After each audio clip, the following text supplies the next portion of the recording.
Hi mga Jai! Todo na to! Ngayong araw nga ay Monday kaya back to school uli.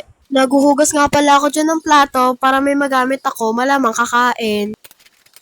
After ko nga maghugas ay kumain na ako, malamang. Siyempre, bilisan ko na lang kumain kasi maliligo pa ako. Fast forward ko na nga lang kasi matagal ako kumain yan. After nga nun, naligo na ako. After ko nga nung maligo, malamang magbibihis. Charot! Walang ganun, Zay. Nagsapatos na rin pala ako. Malamang alangan naman nakachinelas ako. Pwede rin. Fast forward na natin yung mga day. Matagal kasi ako magsapatos niyan eh. Bug, siya complete uniform to.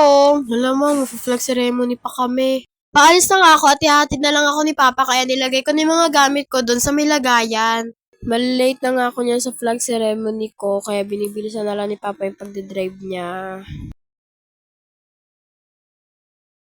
Nakarating na nga ako sa school at ayan, tapos na rin kami mag-flag ceremony. Nagtitiktok nga kami dyan ng kaklase ko, tapos yan, nahulog din ang isa kong kaklase cellphone ko. Pauwi na nga kami dyan kasi tapos na yung class hours namin. Kaya yun lang guys, bye-bye!